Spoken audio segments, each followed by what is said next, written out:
अस्तु, यथाक्रमं प्रार्थनाश्लोकैः आरभामहे।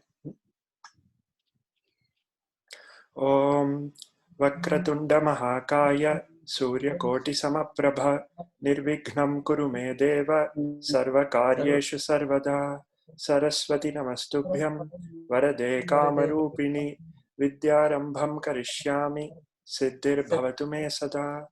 गुरुर्ब्रह्मा गुरुर्विष्णुः गुरुर्देवो महेश्वरः गुरुः साक्षात् परं ब्रह्म तस्मै श्रीगुरवे नमः। अस्तु, सर्वेभ्यः स्वागतम्। अस्मिन् वर्गे स्वागतम्।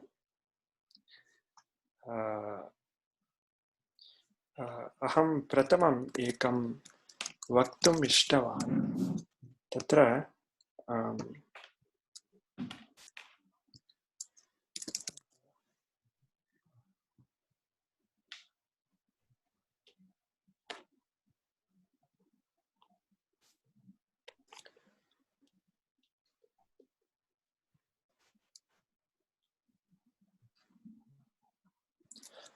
अस्माकं आर्षसेवा केन्द्रम् इति अस्ति किल, तत्र बहु कार्याणि प्रचलन्ति इदानीं।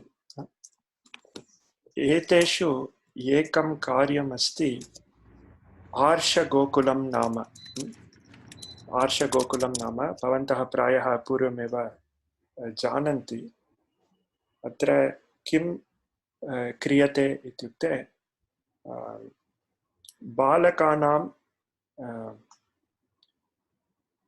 पठनाय शिक्षणाय व्यवस्था क्रियते। तेषां बोर्डिंग एंड लॉड्जिंग इत्यादि सर्वं क्रियते। तदर्थं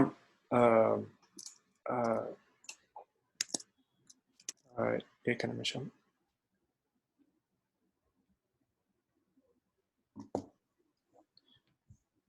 तदर्थं गतेषु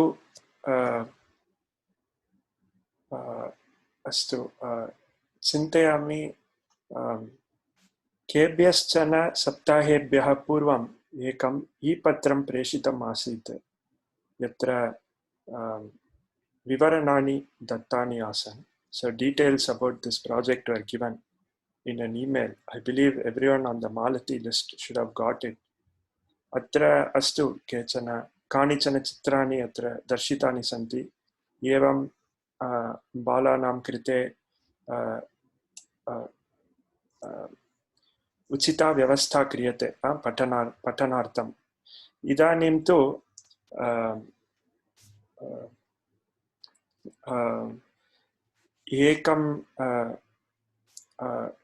एकस्य गृहस्य पठनं कुर्मः इति चिन्तनं। They are thinking to rent a house for conducting the classes. अपि च इतोपि प्रचलति, बहु कार्यं प्रचलति। यत् किमपि दानरूपेण दातुं शक्नुवन्ति, कृपया ददतु इति प्रार्थये। विवरणानि तत्र ई-पत्रद्वारा प्रेषितानि सन्ति। यदि पुनः प्रेषणीयं चेत् कृपया सूचयन्तु, अहं पुनः प्रेषयिष्यामि। अस्तु, एतदेव। वयम् अग्रे अस्माकं पठने अनुवर्तयामः। अस्माकं पठनम् अनुवर्तयामः। इदानीम् अद्य नूतनः विषयः। अस्तु, अहम् एतत् स्टाप् शेर् करोमि। अद्य एकः नूतनः विषयः। नूतनं न्यायं पठामः। नूतनं लौकिकन्यायं पठामः। पूर्वतनकक्षायाम् अहं चलच्चित्रद्वयं योजितवान्। I sent a link to 2 चलचित्रं।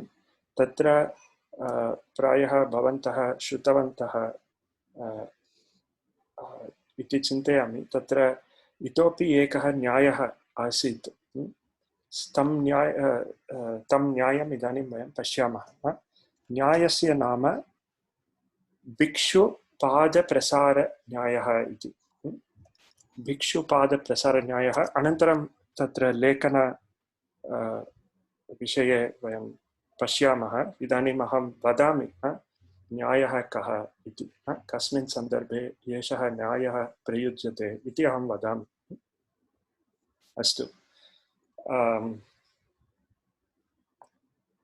अस्तु, न्यायस्य नाम अस्ति भिक्षुपादप्रसारन्यायः।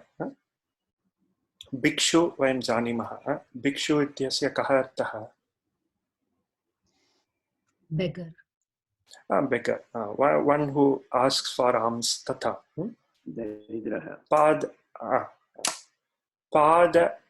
पाद इत्युक्ते फीट, एतद् वयं जानीमः। प्रसार इत्यस्य कः अर्थः? Spread. उत्तमं। स्प्रेड्, प्रसारयति, टु स्प्रेड्। भिक्षुपादप्रसारन्यायः, द बेग्गर फीट स्प्रेडिंग न्याय इति साक्षात् अर्थः। तस्य कः अर्थः इति वयम् इदानीं जानीमः। एतदर्थं एका प्रसिद्धा कथा अस्ति, उष्ट्रकथा इति। उष्ट्रः भवन्तः जानन्ति कः उष्ट्रः? Camel. अस्तु, किं भवति चिन्तयन्तु। एकः वणिक् अस्ति। वणिक् इत्युक्ते मर्चेण्ट्। एकः वणिक् अस्ति, तस्य उष्ट्रः एकः अस्ति। तौ मरुभूमिं गच्छतः, दे गो टु अ डेसर्ट्, वाणिज्यार्थं किमपि, फार् सम् बिस्नेस् दे गो। तत्र रात्रिः भवति, मरुभूमे रात्रिः भवति। भवन्तः जानन्ति मरुभूमौ रात्रिसमये तु बहु शैत्यं भवति, प्रातःकाले तु बहु उष्णता भवति। अतः वणिक् किं करोति, सः एकं शिबिरं निर्माति। शिबिरम् इत्युक्ते टेण्ट् तथा चिन्तयन्तु। सः एकं शिबिरं निर्माति। शिबिरस्य अन्तः सः गत्वा सः तत्र निद्रां कर्तुम् आरभते। उष्ट्रः तु बहिः एव अस्ति। उष्ट्रस्य बहु शैत्यं बहु बाधते उष्ट्रम्। अतः उष्ट्रः प्रार्थयति, हे वणिक्, मम बहु शैत्यं बाधते, अतः अहं मम पादे किञ्चित् शिबिरस्य अन्तः स्थापयामि इति। वणिक् अपि अङ्गीकरोति, अस्तु बहु शैत्यमस्ति बहिः, अस्तु तव पादे अन्तः स्थापय, चिन्ता नास्ति इति सः अङ्गीकरोति। गच्छता कालेन उष्ट्रः वदति, अस्तु इदानीम् अहं मम शिरः अपि अन्तः स्थापयामि, मम सर्वम् अङ्गमपि अन्तः स्थापयामि इति कृत्वा उष्ट्रः तु सम्पूर्णं स्थलं व्यापयति, आक्राम्यति। वणिजः स्थलं नास्ति, सः तु शिबिरस्य बहिः गतः आसीत्। एवम् इति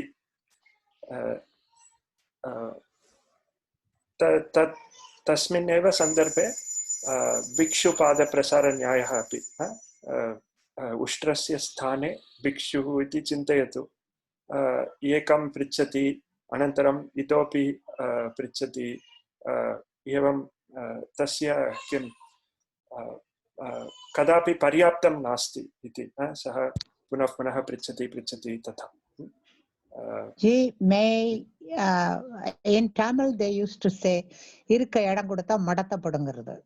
आम् आम् तथा एव आम् सत्यं किञ्चित् स्थलं दीयते चेत् बहु स्थलं स्वीक्रियते तथा अर्थः In Marathi also there is a saying, they say Bhatala Dili Osri tar halu halu pai pasri. Like in olden days when tourists used to be there, they used to have a space where they could sleep outside. So they would come and sleep there. But then, if he stays for more than 2 days or 3 days, then slowly he tries to go into the kitchen, and like he will be running through the whole house. So that's how they say. Slowly you kind of increase your territory. The English people came like that only. They came to India and they took the whole country. Yeah, they came for business in some areas and took over. बहु उत्तमतया भवन्तः लक्षयन्ति तदेव वयम् इदानीमपि पठामः एकनिमिषम् अहं पुनः स्क्रीन् शेर् करोमि पुस्तके यत् लिखितमस्ति तदपि वयम् एकवारं पठामः एतस्मिन् विषये पुस्तके यत् अस्ति तदपि पश्यामः एकनिमिषम्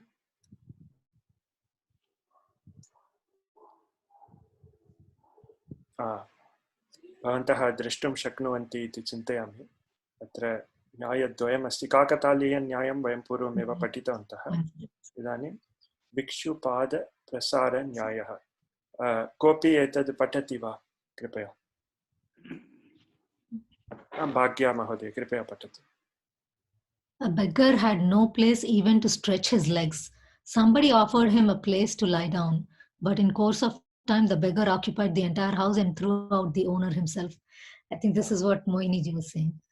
आम् आम् सत्यं सत्यम् अस्तु परमेश्वरन् महोदयः उक्तवान् आङ्ग्लजनाः अपि एवमेव कृतवन्तः इति अस्मिन् उदाहरणे सः एव प्रसङ्गः अस्ति परमेश्वरन् महोदय भवान् एव एतद् पठतु प्रयोगविषये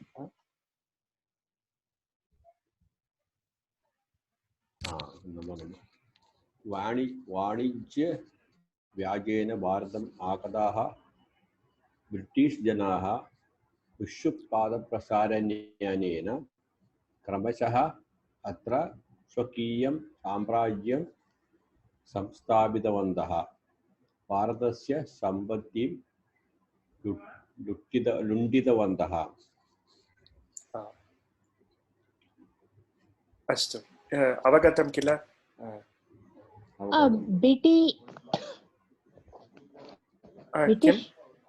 British jana. Okay. Lunti is to loot, is it?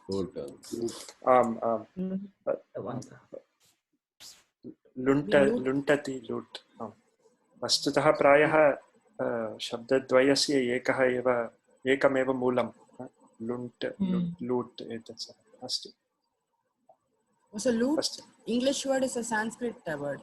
Okay. They have a common origin. तथा बहवः शब्दाः तथा सन्ति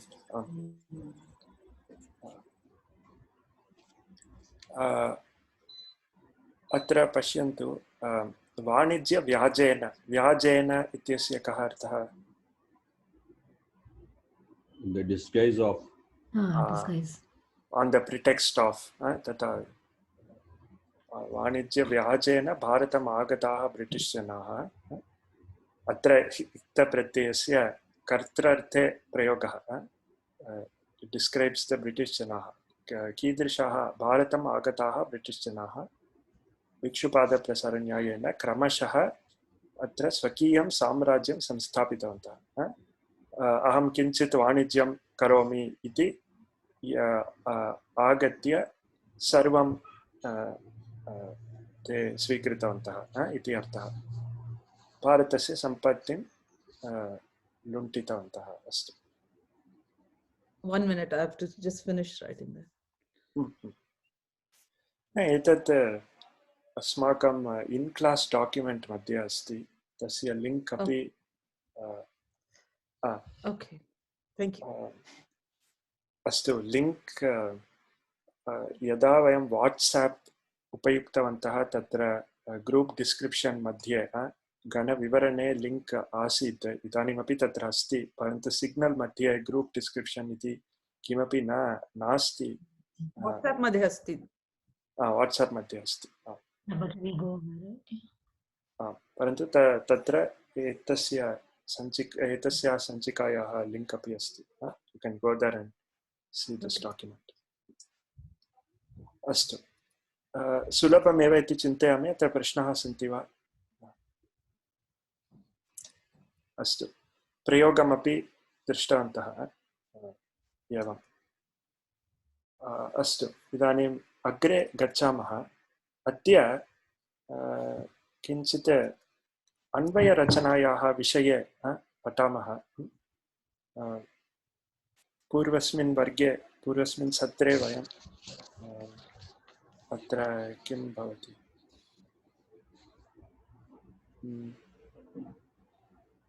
परोपकाराय फलन्ति वृक्षाः इति सुभाषितं पठितवन्तः किल? अस्तु, अत्र नास्ति, परन्तु वयं पठितवन्तः। तत्र तस्य अन्वयम् अपि कृतवन्तः। सम् बेसिक् अन्वयरचना we saw how to rearrange in the prose order. संक्षिप्तरूपेण वदामि। अन्वयः इत्युक्ते follows, अनुगच्छति, अन्वेति, तस्मात् अन्वयः इति शब्दः। अन्वयः नाम sequence, follows, तथा अर्थः। So the Anvaya process is just a sequential arrangement अस्माकं अवगमनसौलभ्यार्थमेव.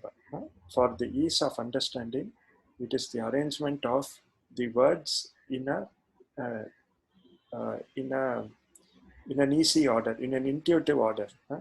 इदानीं आङ्ग्लभाषायां वयं किं वदामः? He reads a book इति वदामः। तत्र he इति सब्जेक्ट् अस्ति, read इति क्रियापदम् अस्ति, book इति कर्म अस्ति, ऑब्जेक्ट् अस्ति। परन्तु संस्कृते किञ्चित् भिन्नं भवति। सः पुस्तकं पठति, सः इति कर्ता, पुस्तकम् इति कर्म, पठति इति क्रिया।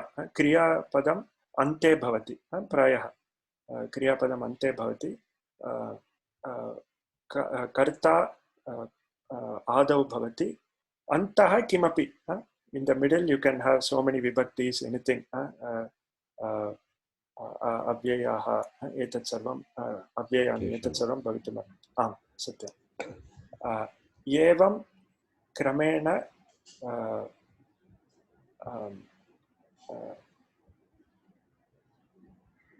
शब्दानां स्थापनम् इति अन्वयक्रमः, अन्वयरचना अथवा अन्वयक्रमः इति उच्यते। तत्र अस्माकं पुस्तके तु क्रमः दर्श्यते। There is a particular sequence of operations you can do somewhat mechanically to derive the final form. ये लता कक्षायाम् अस्माकम् आर्षसेवाकेन्द्रस्य लता कक्षायाम् आसन् ते प्रायः पूर्वमेव जानन्ति। तत्र बहवः क्रमाः सन्ति, there are many steps, परन्तु वयं मुख्यान् क्रमान् एव पश्यामः। अहं सर्वं वदामि, परन्तु शिक्षा पुस्तके तु केचन क्रमाः एव दर्शिताः सन्ति, ते पर्याप्ताः। For the exam, it is enough if you follow a very basic sequence of steps. But for our understanding, there are certain other steps which will make it easier to form the Anvaya. Tadapi vayam patamah. Atra ekam kutra अत्र अस्माकं शिक्षापुस्तके भगवद्गीतायाः श्लोकाः स्वीकृताः। भगवद्गीतायाः बहुभ्यः अध्यायेभ्यः श्लोकाः स्वीकृताः सन्ति। प्रथमात् अध्यायात् आरभ्य अत्र एतं श्लोकं पूर्वं प्रायः वयं दृष्टवन्तः स्याम। प्रथमे अध्याये भवति यदा तत्र सेनाद्वयम् अस्ति, तस्मिन् समये दुर्योधनः किं वदति, अर्जुनः किं वदति, कृष्णः श्रीकृष्णः किं वदति, एतत् सर्वं प्रथमे अध्याये अस्ति। अर्जुनविषादयोगः इति नाम्ना। तस्मात् केचन श्लोकाः स्वीकृताः सन्ति। एतान् श्लोकान् कथं वयं सुलभेन अवगच्छामः इति प्रश्नः। तदर्थमेव अन्वयरचना। अन्वयरचना is not a must to understand, but it makes it easy to understand. In course of time, भवन्तः यदा श्लोकं पश्यन्ति मनसि एव अन्वयः क्रियते। अतः भवन्तः कान्शियस्लि किमपि कर्तुं अपेक्षा नास्ति। परन्तु वयम् इदानीं प्रथमे स्तरे स्मः, प्रथमे सोपाने स्मः, अतः क्रमशः गच्छामः। अस्तु, कोऽपि एतं श्लोकं पठितुम् इच्छति वा?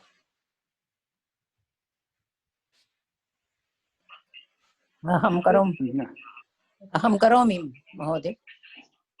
अस्तु, हेमा महोदय भवती करोतु।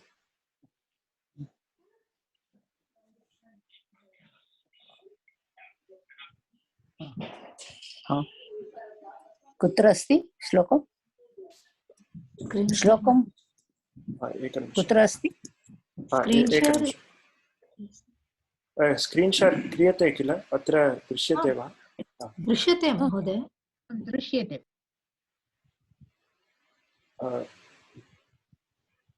भवत्याः दृश्य आन् योर् स्क्रीन् द्रष्टुं न शक्नोति वा?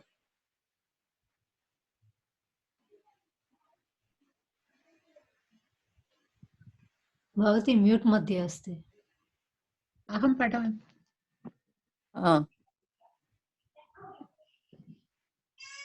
I don't know. Mary? Okay, let her read. I will come back afterwards. I don't know what is the problem. अस्तु, शारदा महोदय कृपया पठतु। दृष्ट्वा तु पाण्डवानीकं व्यूढं दुर्योधनस्तदा आचार्यमुपसंगम्य राजा वचनमब्रवीत्। अस्तु, धन्यवादः। एषः श्लोकः भवति। दृष्ट्वा तु पाण्डवानीकं व्यूढं दुर्योधनस्तदा आचार्यमुपसंगम्य राजा वचनमब्रवीत् इति श्लोकः। अत्र अन्वयरचनायाः क्रमः एवं भवति। प्रथमं वयं अस्तु, तत्र बहवः क्रमाः सन्ति, अहम् एकं वदामि। प्रथमं तु पदच्छेदं कुर्मः। अत्र बहवः शब्दाः सन्ति, श्लोके बहवः शब्दाः सन्ति। प्रत्येकं शब्दस्य अभिज्ञानं कुर्मः। We identify each शब्द। कदापि सन्धिः अपि भवति, सन्धि विच्छेदमपि क्रियेत, विच्छेदः अपि करणीयः। सो अत्र किं दुर्योधनस्तदा इति अस्ति। अत्र दुर्योधनः तदा इति सन्धिविच्छेदम्। एवं प्रत्येकं पदस्य अवगमनं, the identification of each word, सः प्रथमः क्रमः। तस्य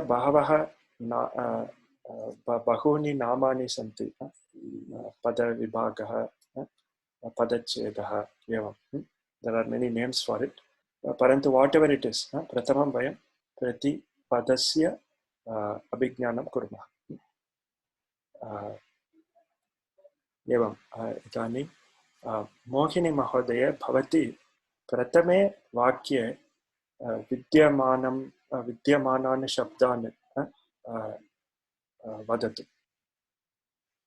दृष्ट्वा तु पाण्डवानीकं व्यूढं दुर्योधनस्तदा शब्दः भवति द्वयं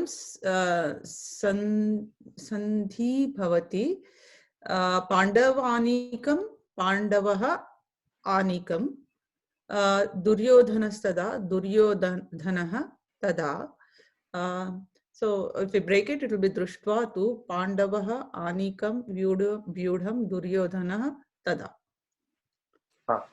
अस्तु अत्र पाण्डवानीकम् अस्तु एतस्य कः अर्थः? Pandavah is the Pandava. It could be Pandavah, right? No, Pandava samasa padam, I think. Yeah, right. Pandava anikam, right? It's like an array. Pandavanam sena. आवलिः सेना उत्तमम् आर्मी ट्रूप्स् एवं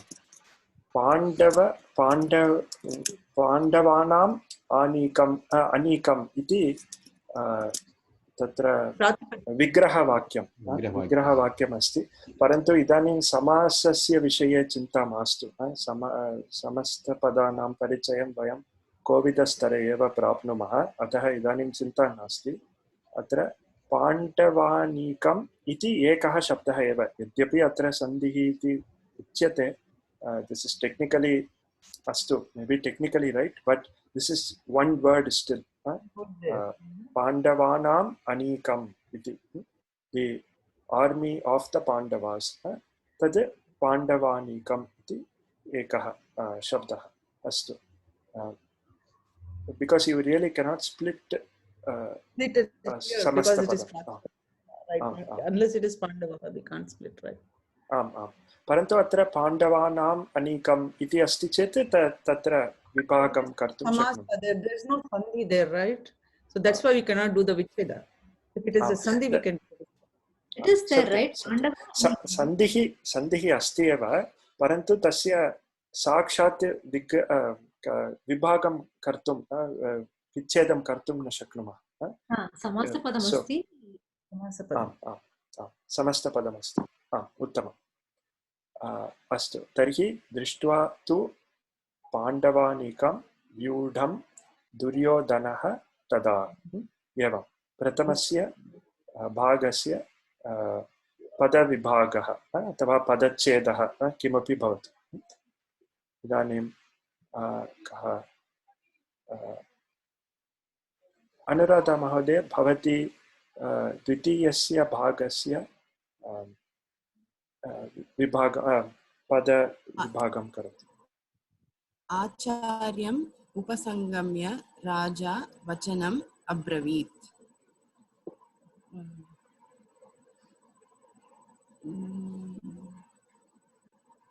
There is no sandhi. उत्तमं सन्धिः नास्ति. आचार्यम् उपसंगम्य राजा वचनम् अब्रवीत् इति पञ्चपदानि सन्ति. तावदेव उत्तमम्. इदानीं व्यूढम् इति what? Arrangement, is it? Vyudham is arrangement. Arrangement. They call it vyuham in Tamil. Padma vyuham, chakra vyuham, like that. Oh, okay. Arrangement. Yeah, Abhimanyu gets stuck in that chakra vyuham. प्रत्येकरीत्या सेनायाः निर्माणं करोति. It says arrangement marshaled as an army. उत्तमं. व्यूढं पाण्डवानीकं व्यूढं the arranged army इति अर्थः तथा. अस्तु इदानीं पदानां परिचयं प्राप्तवन्तः. इदानीं वयं जानीमः कानि पदानि सन्ति इति वयं जानीमः. अग्रिमः क्रमः अस्ति अत्र अस्तु लताकक्षायां बहवः क्रमाः दर्शिताः सन्ति. तत्र किं सामान्यर्थः प्रसङ्गं अनुसृत्य कः अर्थः इति. So what is the context of this shloka iti? The context is that atra prathame adhyaye asti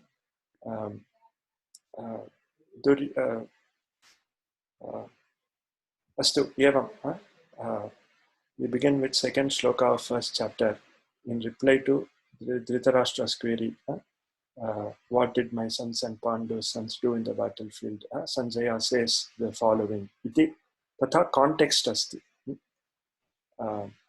Context iti sarvam asmakam avagamanaya eva. Asmakam avagamanaya eva. Tatra vayam lekitum ichchamaha chet likamaha athava no chet api samyak eva. Vayam asmakam avagamanartham eva. तत्र अहं सर्वं लिखामि अनन्तरं प्रथमम् अहं वदामि क्रमाः के के इति. तदनन्तरं मुख्यः अंशः अस्ति. इदानीं वयं पदानि ज्ञातवन्तः. प्रत्येकं पदस्य परिचयं इत्युक्ते यदि नामपदमस्ति चेत् तस्य विभक्ति वचनलिङ्गं. यदा क्रियापदम् अस्ति चेत् तस्य लकार वचन पुरुष इति अंशत्रयं वयं जानीमः. एतद् ज्ञात्वा अग्रे इतोपि कुर्मः. इदानीं प्रथमं वयम् एतद् कुर्मः. सौलभ्यार्थं किं कुर्मः? तत्र प्रथमा विभक्तेः शब्दाः के तथा एवं लेखितुं शक्नुमः. अपि च सम्बोधनप्रथमा ईट् इति न वदामि, सम् इति लिखामः. अहम् इदानीं लेखितुं न शक्नोमि इति. अस्तु, सम्बोधनप्रथमा इति. एवं पदस्य किं परिचयं प्राप्नुमः. नामपदस्य अपि च अव्ययानि सन्ति. अव्ययम् अस्ति चेत् अन्ते लिखामः. प्रथमा विभक्तेः आरभ्य वयं क्रमशः वदामः. इदानीं वेङ्कटरामन् महोदय, प्रथमा विभक्तौ कः शब्दः अथवा के शब्दाः सन्ति अत्र? दुर्योधनः नामः, राजा,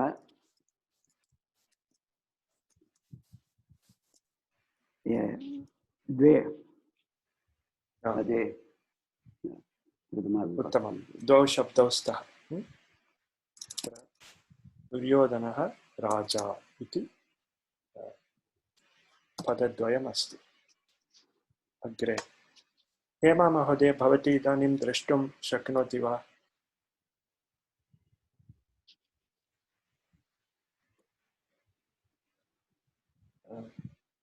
सा ध्वनिमुखे अस्ति, किमपि न श्रूयते. भवान् महोदय शृणोमि.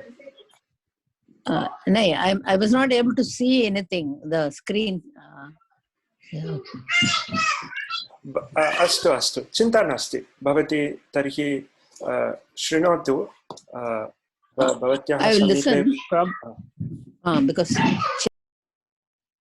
भवत्याः समीपे पुस्तकम् अस्ति चेत् अत्र पुस्तके 33 तमः पुटः, पेज् नम्बर् 33 इत्यस्मिन् पुस्तके एतदस्ति. तत्रापि भवती द्रष्टुं शक्नोति. I will be on mute today because children are playing. So today I will not talk. Okay, thank you. अस्तु, उत्तमम्. अस्तु, भाग्या महोदय, भवती वदतु. द्वितीया विभक्तौ शब्दाः सन्ति वा अत्र? पाण्डवानीकं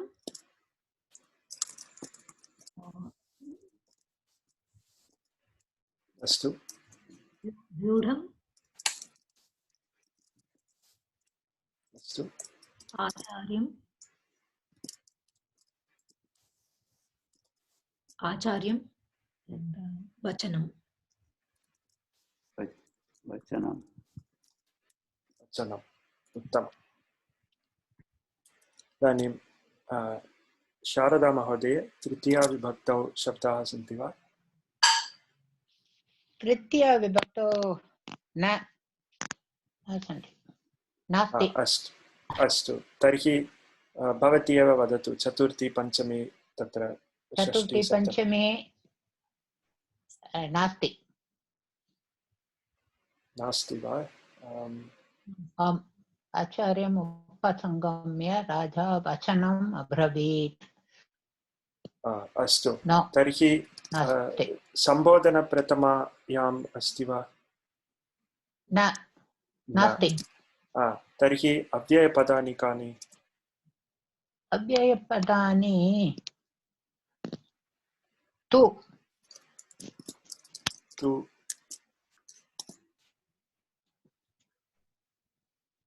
दृष्ट्वा तु पाण्डवानीकं यूढं तदा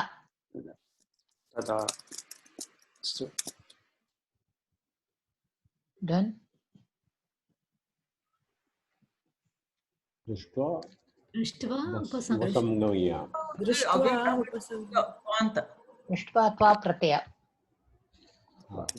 But it is avyaya also, right? Drishtva will be अव्ययम्। Oh, okay. संगम्य दृष्ट्वा, ओके। इतोपि एकम् अस्ति, भवती एव वदतु। संगम्य ल्यप् उपसंगम्य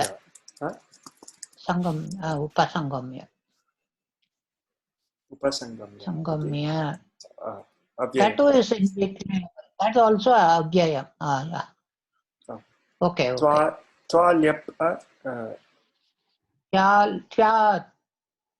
त्वा ल्यप् both are avyaya padani. Okay. अस्तु, धन्यवादः शारदा महोदय। इदानीं परमेश्वरन् महोदयं पृच्छामि। नामपदानि सर्वाणि वयं ज्ञातवन्तः, क्रियापदानि कानि? अब्रवीत्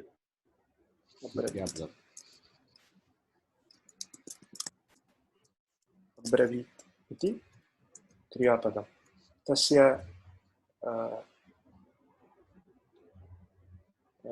लकारः कः? लङ्लकारः। धातुः ब्रू धातुः इति चिन्तयामि। उत्तमं, ब्रू इति धातुः। अस्तु, प्रथमपुरुषे एकवचनरूपम्। अस्तु, अत्र अस्तु, एतत् सर्वं लेखनीयं नास्ति वा इति अहं दृष्ट्वा वदामि। अत्र पुस्तके तु सर्वं लिखितं नास्ति। मुख्यः अंशः तु वयं जानीमः, we need to understand what it is. अत्र ब्रू इत्यस्य अस्तु, अब्रवीत् इत्यस्य एकं पर्यायपदं भवान् वदतु। उक्तवान्, अवदत्, उक्तवान्, अवदत्। एवम्। अस्तु, इदानीं वयं ज्ञातवन्तः क्रियापदमस्ति। अत्र नामपदानामपि परिचयं प्राप्तवन्तः, अव्ययपदानि कानि इत्यपि ज्ञातवन्तः। अग्रिमः क्रमः, अग्रिमं पदम् अत्र एवं लिखितमस्ति। क्रियापदमस्ति, प्रथमा, द्वितीया, दृष्ट्वा, उपसंगम्य, अव्ययम्। एतदपि अव्ययमेव।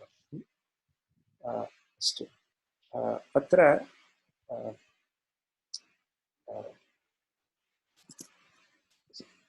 मम क्रमः अहम् एतद् प्रायः किं करोमि इत्युक्ते यत्र कुत्रापि क्रिया सम्बन्धशब्दाः सन्ति, any shabdas that are connected to action, अत्र त्वान्तल्यबन्तशब्दाः क्रियां सूचयन्ति. The twa and lyab, they indicate some kind of action. अत्र दृष्ट्वा इति action अस्ति. उपसंगम्य इत्यस्य कः अर्थः? समीपं गत्वा उपगम्य, going near the person इति. दृष्ट्वा इति वयं जानीमः. इदानीं वाक्य अस्तु, अत्र वाक्यविश्लेषणम् इति अस्ति. वाक्यविश्लेषणम् इति एकः अस्ति. अस्माकं पुस्तके तु नास्ति. क्षम्यतां, वाक्यविश्लेषणं नास्ति, वाक्यविभागः. वाक्यविभागः एतत् सर्वम् अग्रे अहं वदामि. इदानीं तस्य सारं गृह्णन्तु. जस्ट् अण्डर्स्टाण्ड् दि एसेन्स्. अनन्तरं वयं क्रमशः एतत् सर्वं पठामः. वाक्यविभागः. वाक्यविभागः कः इत्युक्ते you split the sentence into the you split so shloka may have several sentences. Idanim paropakaraaya phalanti vrikshaah, paropakaraaya duhanti gavaha, paropakaraaya vahanti nadyah, paropakaraartham idam shariram. Tatra ekah eva shlokah, parantu वाक्य चतुष्टयम् अस्ति. परोपकाराय फलन्ति वृक्षाः इति एकं वाक्यं. तथा प्रत्येकं भागः एकं वाक्यम् आसीत्. अत्र तु एकमेव वाक्यम् अस्मिन् सन्दर्भे अस्माकं श्लोके एकमेव वाक्यमस्ति. दृष्ट्वा तु पाण्डवानीकं दुर्योधनस्तथा आचार्यम् उपसंगम्य राजा वचनमब्रवीत् इति एकमेव वाक्यमस्ति. तथापि तत्र विभागाः सन्ति. There are partitions within based on the kriya padam and the words indicating action. एतदेव subclass इति वदामः. इदानीं दृष्ट्वा इति चिनुमः. दृष्ट्वा इति एकम्. उपसंगम्य इति द्वितीयं. तृतीयमस्ति क्रियापदं, तत्र ब्रवीत्. So the point is to split the sentence into the subclasses.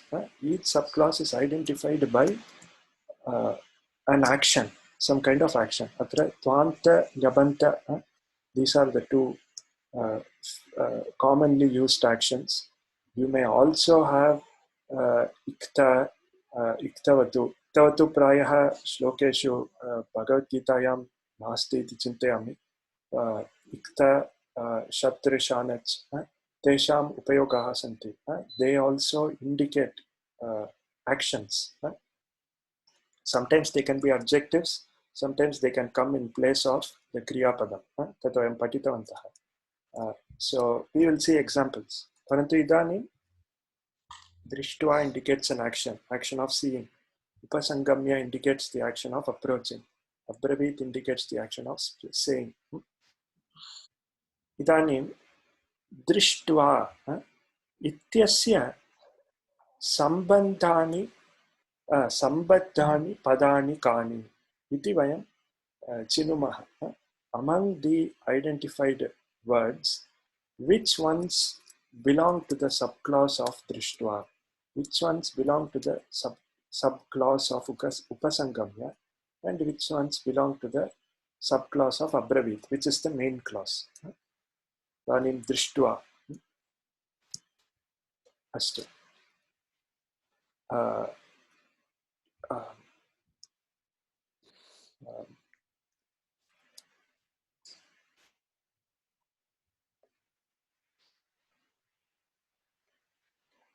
अस्तु एतद् मनसि इदानीं स्थापयन्तु अग्रिमं क्रममपि अग्रिमं पदमपि पश्यामः अस्तु अग्रिमे अस्ति आकाङ्क्षा इति आकाङ्क्षा इत्येव मुख्यः अंशः अन्वयरचनायाः मुख्यः अंशः तु आकाङ्क्षा आकाङ्क्षा इत्यस्य कः अर्थः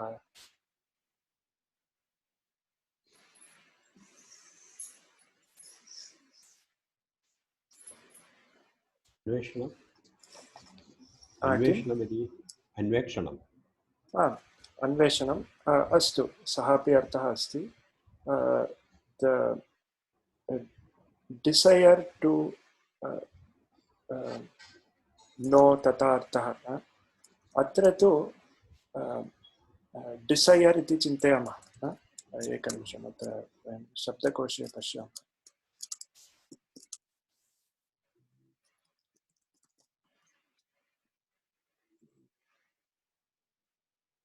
नास्ति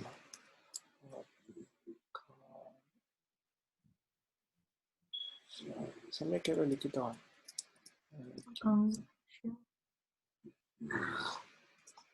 अस्तु अत्रक्षा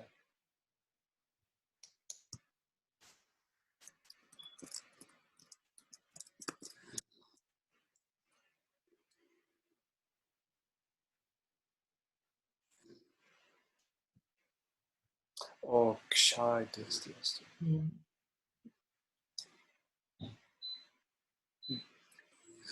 desire general inquiry also, which would be appropriate for this, I think. अत्र वयं अस्तु तथापि वक्तुं शक्नुमः वयं किं यः वदति तस्य का आकाङ्क्षा इति ऊहां कुर्मः we try to infer the desire of the speaker अथवा we inquire and ask questions to arrive at the intention of the speaker तथा एव आकाङ्क्षा is nothing but trying to understand the intention of the speaker when he says this sentence तत्र आकाङ्क्षा पद्धतिः का इत्युक्ते प्रथमं क्रियापदं लिखामः क्रियापदम् अस्ति अब्रवीत् अब्रवीत् तस्मात् वयं ततः परं वयं एकमेकं प्रश्नं पृच्छामः संस्कृते अस्तु लघुवाक्यम् इति एकम् अस्ति लघुवाक्यम् इत्युक्ते कर्ता प्लस् क्रिया तावदेव कर्ता क्रिया अत्र अब्रवीत् इति क्रिया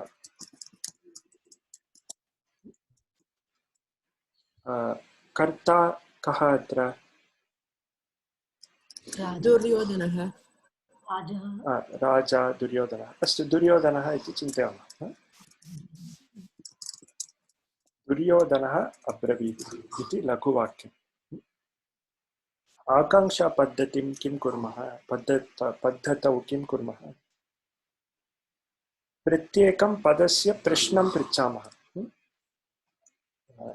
तदर्थं प्रश्नं पृच्छामः इदानीम् अब्रवीत् इति प्रथमं वयं लिखामः कः अब्रवीत् दुर्योधनः अब्रवीत् किञ्चित् एतत् बृहतीकरोमि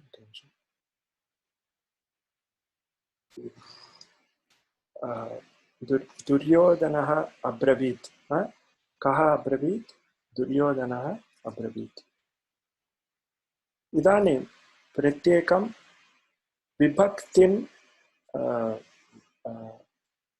विभक्तेः निमित्तम् एकं प्रश्नं पृच्छामः दुर्योधनः अब्रवीत् दुर्योधनः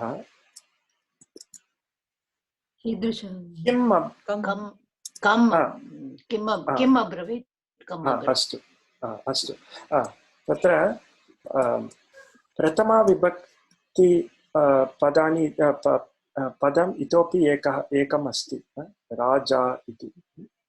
राजा इति तु तस्य विशेषणम् अस्ति। कस्य विशेषणं? दुर्योधनः इति शब्दस्य विशेषणं। प्रायः अत्र यदा वयं समान विभक्तिं पश्यामः तत्र एकं पदमस्ति विशेषणम्, अन्यत् पदमस्ति विशेष्यम्। एवम् अतः राजा इति दुर्योधनः इत्यस्य विशेषणं भवति। तदर्थं प्रश्नः अस्ति कीदृशः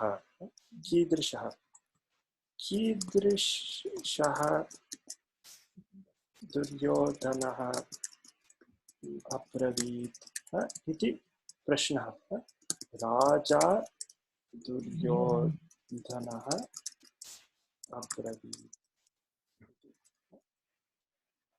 अनन्तरम् इदानीं प्रथमा विभक्तिः समाप्ता। द्वितीया विभक्ति निमित्तं वयं प्रश्नान् पृच्छामः। द्वितीया विभक्तौ बहवः शब्दाः सन्ति। अत्र पाण्डवानीकं, व्यूढम्, आचार्यं, वचनम् इति पदचतुष्टयम् अस्ति। पदचतुष्टयम् अस्ति। अतः अत्र वयं एतानि सर्वाणि पदानि अपि अब्रवीत् इति सम्बद्धानि न। Not all of these are related to the Abravit clause. Some are related to Abravit, others are related to these other subclasses. Drishtva upasangamya. अतः इदानीं क्रमशः गच्छामः। इदानीं राजा किम् अब्रवीत् इति वयं चिन्तयामः। प्रथमं राजा किम् अब्रवीत्? राजा दुर्योधनः किम् अब्रवीत् इत्यस्य प्रश्नस्य उत्तरम् अस्ति वा इति वयं पश्यामः। किम् इति द्वितीया विभक्तेः प्रश्नः। अत्र पश्यन्तु, राजा दुर्योधनः पाण्डवानीकम् अब्रवीत् वा, व्यूढम् अब्रवीत् वा, आचार्यम् अब्रवीत् वा, वचनम् अब्रवीत् वा? कः उचितः? वचनम् अब्रवीत्। उत्तमम्। राजा दुर्योधनः किम् अब्रवीत्? वचनम् अब्रवीत् इति। अस्तु, एवं राजा दुर्योधनः वचनम् अब्रवीत्। इदानीं there are two more subclasses. Upasangamya, Drishtva. I have a question. Why is it not Acharyam? तदपि भवितुम् अर्हति। तद् न भवति इति न वदामि, तदपि भवितुम् अर्हति। पश्यामः। We will look at the other subclasses and come to a conclusion. That is the answer to come, right? Not king. You can say come. No. Come. Yeah. Come and then answer that. Yeah. But Raja Duryodhanam come abravit and say Acharyam abravit. Yeah. I think it is more related to Upasangamya rather than Abravit. सत्यं परन्तु पूर्वं न abravit. Like how do we Acharya is related to Upasangamya. Yeah. True, when we look at Shloka, but like say suppose we have these 4 words, but you are analyzing it just depending on the 4 words, then can we say he is talking to the Acharya because he is like the object? तदपि सत्यमेव। अहं तथा न भवति इति न वदामि। It can fit in both. We have to look at all the subclasses to decide. We cannot. तथापि वक्तुं शक्नुमः, परन्तु वयं पश्यामः whether it makes sense in the looking at the other subclasses. मोहिनी महोदय, भवत्याः उचितः प्रश्नः एव। इदानीं वयम् आचार्यम् अत्र नास्ति इति चिन्तयित्वा अग्रे गच्छामः। वयं पश्यामः। Now let us take the second the astu kimapi kartum shaknumah, we can take the first subclass drishtva iti. Idanim drishtva iti tu त्वान्त रूपम् अतः तस्य प्रश्नः किं कृत्वा इति वदामः किं कृत्वा. So to introduce this into the overall, to introduce this subclass into the overall sentence, what we do is Raja kim kritva, Raja Duryodhanah kim kritva abravit, vachanam abravit iti.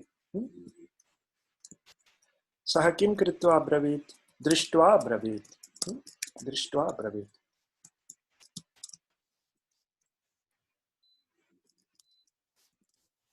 Raja Duryodhanah दृष्ट्वा वचनम् अब्रवीत् इति तत्र वाक्यम् एतावत् पर्यन्तम्. अत्र प्रश्नाः सन्ति वा एतावत् पर्यन्तम्? अस्तु, इदानीं दृष्ट्वा is again a subclass. It can have again 7 vibhaktis associated with it. We have to ask questions for each of the vibhaktis. अस्तु, प्रथमा विभक्तिः भवितुं न अर्हति, यतः एकस्मिन् वाक्ये एकः एव कर्ता. परन्तु द्वितीया विभक्तिः, तृतीया अन्याः विभक्तयः भवितुम् अर्हति. अस्तु, इदानीं दृष्ट्वा द्वितीया विभक्तेः प्रश्नं कुर्मः. राजा दुर्योधनः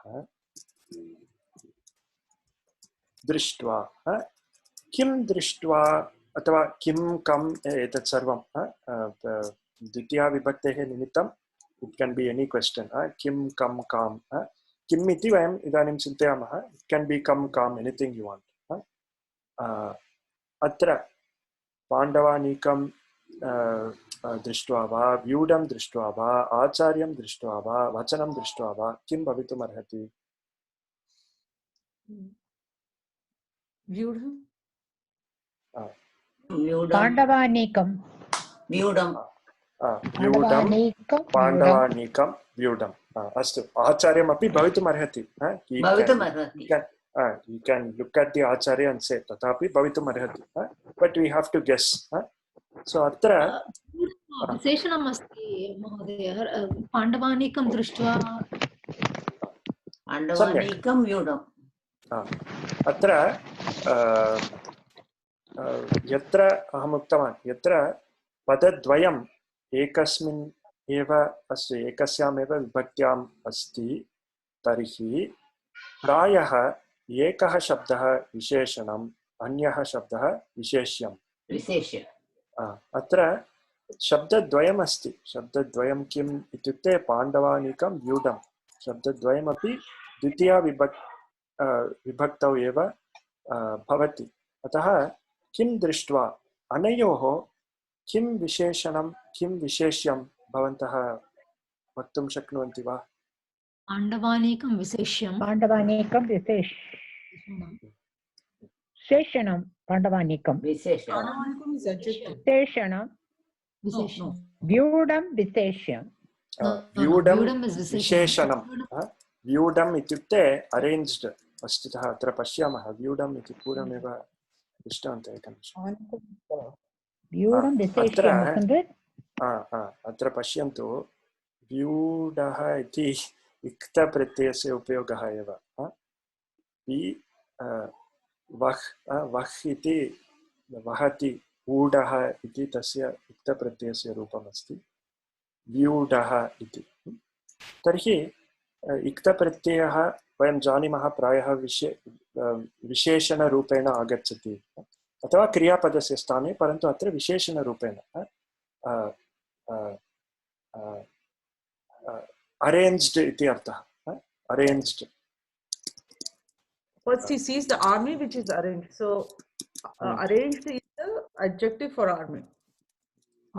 सत्यं. तर्हि किं दृष्ट्वा दुर्योधनः पाण्डवानीकं दृष्ट्वा, पाण्डवानीकं दृष्ट्वा, तस्य पुनः प्रश्नः क्रियते कीदृशं पाण्डवानीकं कीदृशं पाण्डवानीकं कीदृशं पाण्डवानीकं दृष्ट्वा इत्युक्ते व्यूढं पाण्डवानीकं दृष्ट्वा व्यूढं पाण्डवानीकम्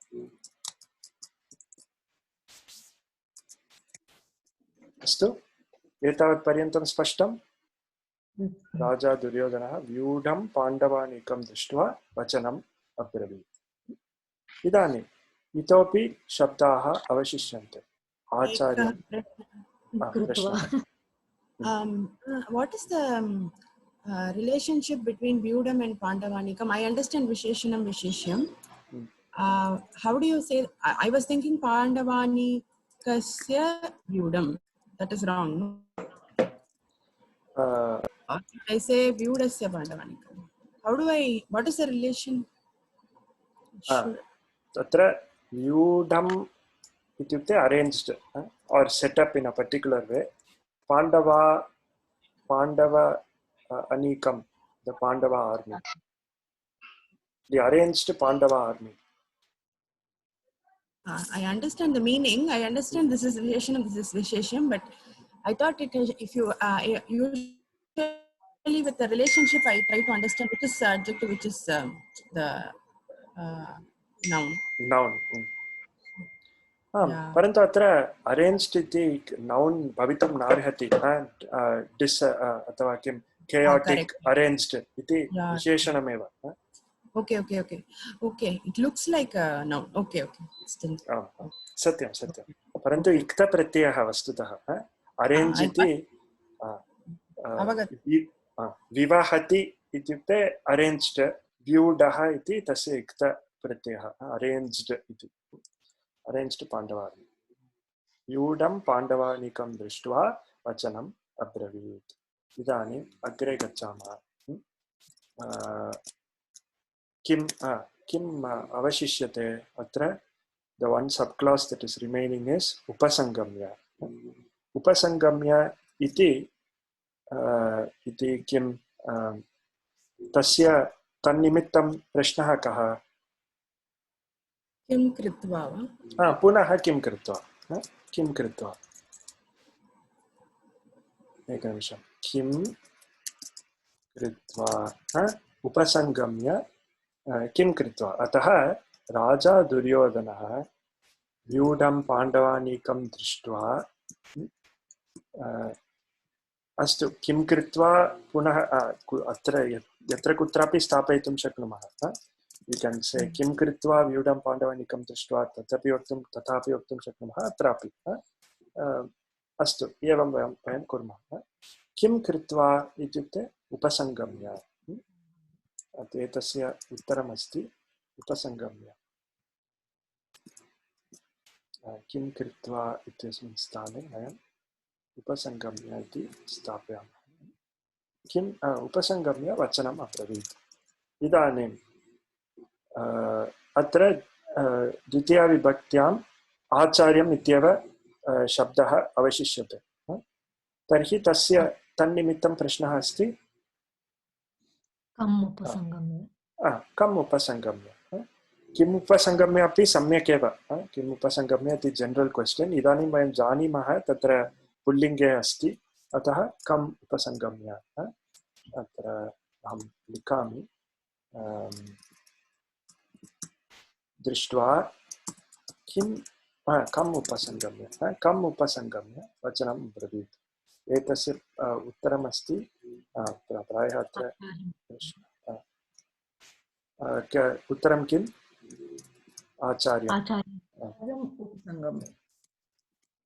आचार्यम् उपसंगम्य वचनम् अब्रवीत् इदानीम् अवशिष्टानि पदानि अव्ययानि एव सन्ति अव्ययानि तु तदा इति अव्ययद्वयम् अस्ति तद् कुत्रापि स्थापयितुं शक्नुमः we can again look at the shloka and insert a appropriate place अत्र दृष्ट्वा तु पाण्डवानीकं व्यूढं दुर्योधनस्तथा तदा इति एतत् अव्ययानाम् अर्थं प्रश्नाः न सन्ति तत्र तथा एव वयं स्थापयितुं शक्नुमः we insert just like that तदा इति अत्र स्थापयामः तदा राजा दुर्योधनः व्यूढं पाण्डवानीकं दृष्ट्वा आचार्यम् उपसंगम्य वचनम् अब्रवीत्. So for avyaya we don't have to add question. There is no question. Okay. Satyam. Duryodhanah कदा अब्रवीत् इति प्रष्टुं शक्नुमः. अस्तु तथापि तर्हि कदा अब्रवीत् अस्तु अत्र पश्यामः उत्तरं किम् इति कदा अब्रवीत् तदा अब्रवीत् अस्तु तथापि वयं वक्तुं शक्नुमः कदा अब्रवीत् तदा अब्रवीत् परन्तु तु इत्यस्य निमित्तं वयं प्रश्नं प्रष्टुं न शक्नुमः तु इति किमपि फिल्लर् वर्ड् अस्ति तस्मात् प्रश्नः नास्ति राजा दुर्योधनः तु अत्र स्थापयितुं शक्नुमः व्यूढं दृष्ट्वा तु अत्रापि वक्तुं शक्नुमः यत्र कुत्रापि स्थापयितुं शक्नुमः चिन्ता नास्ति. See, the question of tada comes because there are two actions.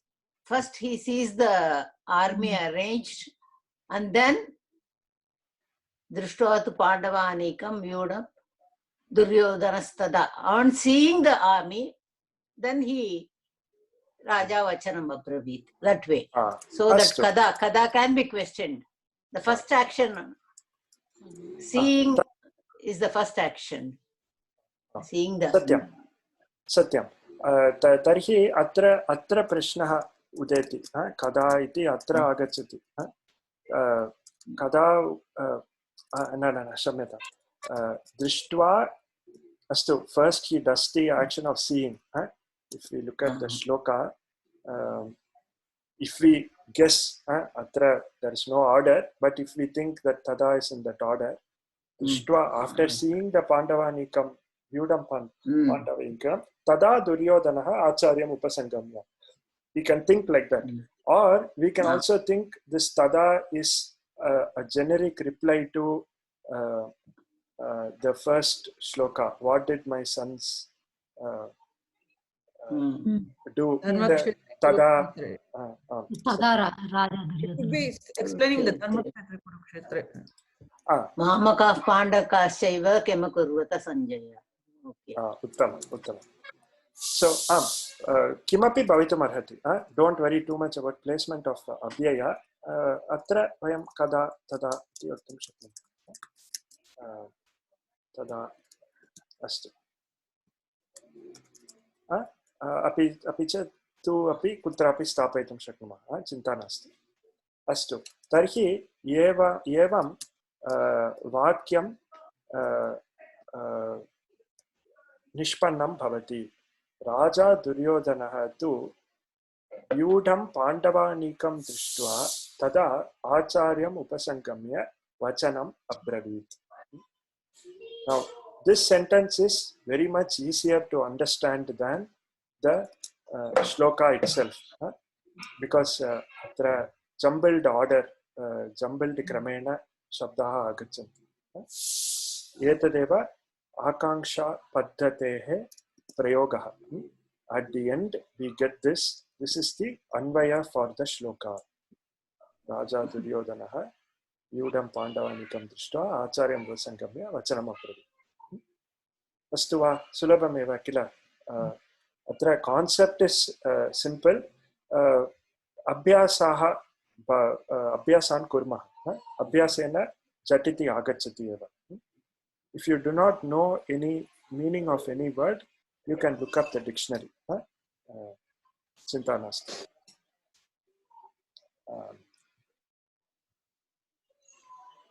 अस्तु एवं अत्र अन्वयः निर्मितः अस्ति. तदनन्तरं अस्ति तात्पर्यम् इत्युक्ते meaning now that we know the Anvaya, it is very easy to write the meaning. Anglabhashayamapi lekitum shaknumaha. Atra likitamasti. Duryodhana, on seeing the army of the Pandavas in arranged, approached his preceptor. Preceptor itukte acharyam. Approached his preceptor Drona and spoke these words. And spoke these words. Vachanam itukte these words iti te vadanti. Duryodhana eva. Sulabhamasti kila tatparyam Anglabhashayam lekitum shaknumah. Tatparyam iti. So though it is not vachanani, still vachanam would be these words. Like, you know, like in English, we have to say these words. In English, you have to say these words. Yeah. Vachanam is sentence, right? Vachanam is like... Vachanam is a word. Vakyam is sentence. Spoke the speech iti Angla Bhashayam vichitram shruyate. Yeah, I know. So that we cannot do it literally, but meaning is conveyed. Meaning is conveyed. Spoke thus. Spoke thus. Evam abravit ityukte spoke thus. In Telugu, vachanam means sentence. Astu. अत्र वयं पश्यामः किं लिखितमस्ति क्रियापदम् अब्रवीत् प्रथम अस्ति एतत् सर्वं वयं कृतवन्तः main verb is abravit, the object of it is vachanam, acharyam is the karma of the kriya upasangamya, yudam is an adjective to pandava nikam. These two words are having anvaya in the kriya drishtva.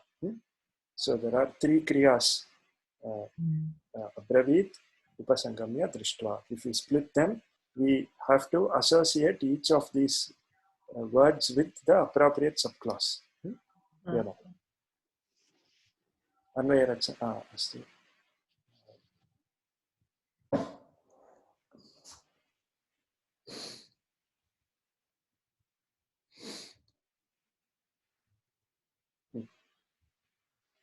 What does anuprasa mean? Kutra asti? Chandas and figures of speech like anuprasa, etc. In a shloka, poet enjoys the freedom of placing any word anywhere to suit the requirement of chandas and figures of speech like anuprasa, it says. Ahamapi na janami pashyamah anuprasa.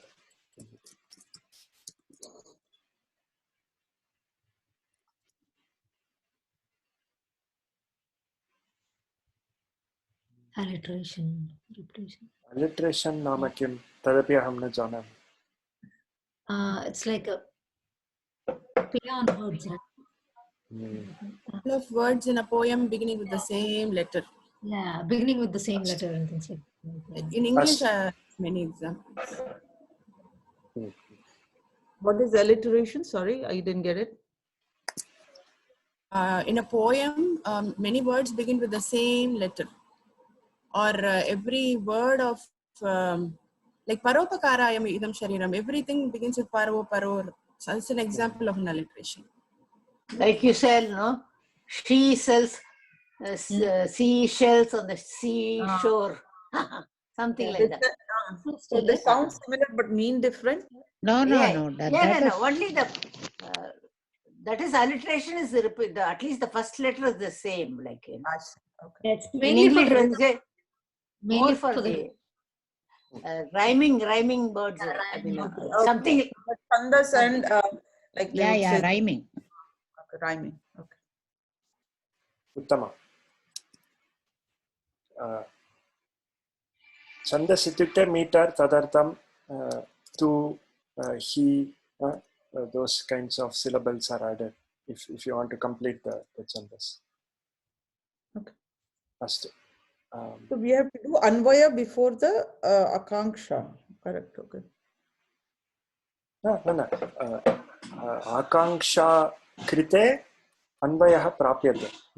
Oh, we came to Tatparyam. So I thought like Tatparyam is the last one. Tatparyam is the last one. Here they have written it directly. Parantu katam vayam janimaha. If we know the meaning already, there is no use of doing the anvaya rachana. You might as well just read it and go. सो अत्र पदविभागः तदनन्तरं वाक्यविश्लेषणम् अथवा पदपरिचयः द्वयमपि सम्यक्. So you so do we have to do all? Do we have to write all this there, or just the final thing? We have to write the all this. You have to write the padavibhagah. You have to identify each word, then categorize as prathama, dvitiya, etat sarvam. Anantaram akanksha. Akanksha is most important. Once we do this, then anvayaha prapyate. Okay. And in the end, we can write the tatparya. So agreement. Vasamgamya, I think Chandas came. This is for the Chandas, I think. Vasamgamya. You can say Gatwa, but that does not suit the poetry. Yeah. Or Chandas. Chandas, yeah. Satya. Itopi agrimeषु स्तरेषु इतोपि सन्ति तत्र व्याकरणांशाः इति. So after you find the meaning, you then think about the vyakarana ritya vyutpattihi, the derivation of each of these words in a vyakarana sense. Atra vyudham iti vayam jnatavantah. Vyudham ityukte vi upasargapurvakam vah dhatoho ikta pratyaya rupam iti vayam jnatavantah. So like that, for each we try to analyze. Drishtva kim drish drishpash tvantam tva pratyayah tata pratyekam shabdasya kim vyakarana amshan tat etasmin stare vayam if you want to do, you can do for your understanding, parantu parikshayam kartum apeksha nasti, avashyakata nasti. अस्तु अत्र अन्वयरचनायाः एकम् उदाहरणं. So again, the continuation of this shloka is the next shloka. एवम् इतोपि एकः श्लोकः अपि अस्ति. श्लोकत्रयम् अस्ति प्रथमे अस्माकं पुस्तके. एतदपि वयम् अग्रे कुर्मः. But the process is very similar. अत्र तु for example पाण्डुपुत्राणां षष्ठी विभक्तेः प्रयोगः अस्ति. We have only seen prathama and dvitiya in our shloka, but other vibhaktis may also come. द्रुपदपुत्रेण इत्युक्ते तत्र तृतीया विभक्ति. शिष्येण अपि तृतीया विभक्ति. So we can automatically know there is some visheshana vishesha bhavah between these two. श्रीमता एवं तत् अभ्यासेन सुलभम् एव. अस्तु, अत्र वयं स्थगयामः. एतावत् पर्यन्तम् एतस्मिन् विषये प्रश्नाः सन्ति चेत् कृपया पृच्छन्तु.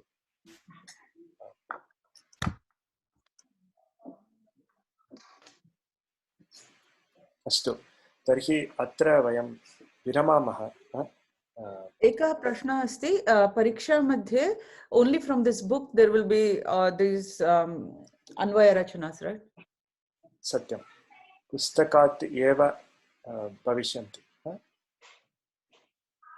So if you read the shlokas in this book, it will be sufficient.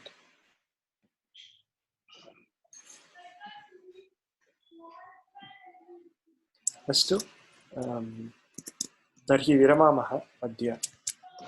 Because in our last class with Jaykumarji, we did so many shlokas for Gita.